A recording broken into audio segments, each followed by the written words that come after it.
Rashtrawadi Congress party अवेलोहळ circle यांच्या वतीने महाराष्ट्राचे उपमुख्यमंत्री अजितदादा पवार यांना भावपूर्ण श्रद्धांजली अर्पण करण्यात आली।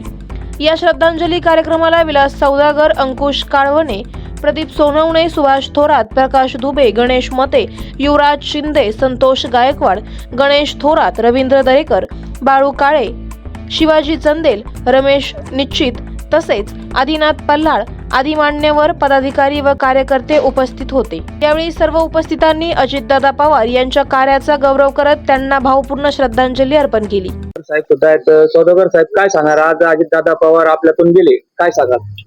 महाराष्ट्राचे लाडके उपमुख्यमंत्री आणि सर्व गोरगरीब जनतेचे कैवारी, सर्व जाती धर्मांना, सर्व पक्षाच्या लोकांना घेऊन चालणारे असे आमचे दादा आज आपल्यातून जाण्यानं ही पोकळी न भरून निघण्यासारखी आहे। आज या ठिकाणी दादा गेल्याने संपूर्ण महाराष्ट्रावर दुःखाचा डोंगर कोसळलेला आहे आणि अशा परिस्थितीमध्ये आम्ही आज 3 दिवसाचा दुखवटा म्हणून मी या ठिकाणी आम्ही सर्व पक्षाचे आदेश पाळलेत। आज आमच्या प्रचाराचा अनेक ठिकाणी शुभारंभ होता, काही ठिकाणी प्रचार रॅल्या कॅन्सल केल्या। आज आम्ही प्रचाराचं काही ठिकाणी आज पॉम्पलेट वगैरे वाटण्यासाठी आपले कार्यकर्ते, असंख्य कार्यकर्ते प्रत्येक गावागावामध्ये पोहोचले होते। आम्ही सगळ्यांना ताबडतोब असा बातमी पसरल्याबरोबर माहिती झाली अशी दुर्घटना घडली म्हणून आम्ही सर्व आंबेलोळ असेल, आसेगाव असेल, पूर्ण गाण्यामध्ये आमच्या कार्यकर्त्यांना सगळ्यांना थांबवलं। एकही बॅनर, पोस्टर, सगळे झेंडे आम्ही उतरवले। त्याचप्रमाणे आमची निवडणूक ही दादांच्या भरोश्यावर आहे। आज आम्हाला या ठिकाणी कुठल्याही उमेदवाराला प्रचार करण्याची सुद्धा गरज भासणार नाही। आज दादांच्या बाबतीत सांगायचं झालं तर दादांना मी अनेक वेळेला भेटलो। दादा ज्या वेळेला आपल्या जिल्ह्यामध्ये आले, ज्या वेळेला कुठल्याही कार्यक्रमात आले असेल तर त्या कार्यक्रमाला मी आवर्जून दादांचं ऐकण्यासाठी, दादांचे एक अतिशय दादा म्हणजे हसतमुख एक नेतृत्व होतं। दादांना कधीही दुःखात आपण बघितलं नाही, दादा टेन्शन मध्ये कधीच दिसले नाही। दादा बोलत असताना दादांच्या प्रत्येक शब्दातून दादा एक विनोद म्हणून आपल्याला या ठिकाणी संबोधित करत असताना दादा अचानक काही शब्द बोलून जायचे, परंतु ते खरे बोलायचे। दादा कुठल्याही प्रकारे असं काही भाषण लिहून कधी बोलले नाही। दादा असं कोणाचे नाव घेत असताना काही यादी घेतली नाही। दादा असंख्य हजारो कार्यकर्त्यांचे दादाकडे नाव दादा मुखपाठ असे सांगायचे का विलास सौदागर आहे, हा अंकुश काळवणे आहे, अबा आहे, म्हणजे अशा प्रकारचे दादा एक ब्रॉड माइंडेड व्यक्तिमत्व आपल्याला यात आपल्यामधून गेलं। या दुःखामध्ये आपण सर्व सहभागी आहोत।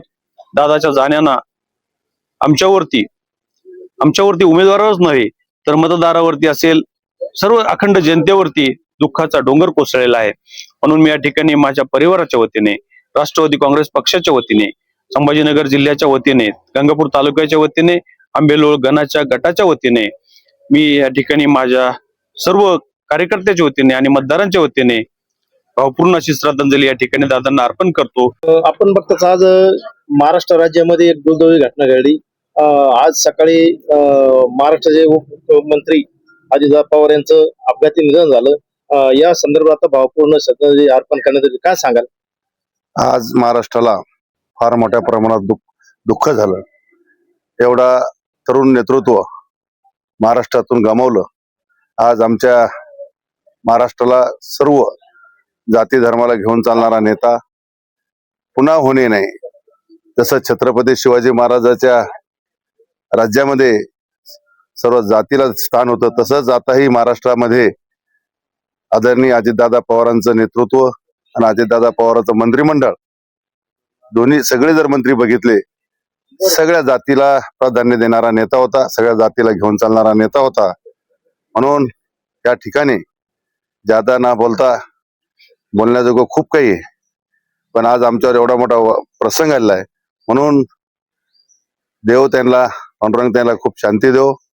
त्यामुळं या ठिकाणी एवढंच या ठिकाणी सांगू इच्छितो, जादा ना बोलता मी भावपूर्ण श्रद्धांजली अर्पण करतो आणि थांबतो। आपल्या महाराष्ट्रावर आज फार मोठा दुःखाचा आघात कोसळलेला आहे। अजितदादाच्या जाण्याने मी एवढंच म्हणेल की एक कुशल प्रशासक, अभ्यासू नेतृत्व, परखड नेतृत्व महाराष्ट्रानं गमावलं, एवढंच या निमित्तानं मी बोलेल। आणि दादा सोबत आपला एखादा अनुभव आलेला आहे का? दादा सोबत माझा तसा काही अनुभव आलेला नाही, कारण मी शिवसेना पक्षाचं काम करत असताना पण अजितदादांच्या विचाराचा पगडा निश्चित माझ्यावर होता आणि अजितदादाचं काम करण्याची कार्यपद्धती जी होती ती मला भावलेली होती. अजितदादाच्या जाण्यानं महाराष्ट्रात निश्चितच विकासाला एक पोकळी निर्माण होईल, पण भगवान त्यातूनही सावरेल अशी भगवंताच्या चरणी प्रार्थना करतो. थांबतो.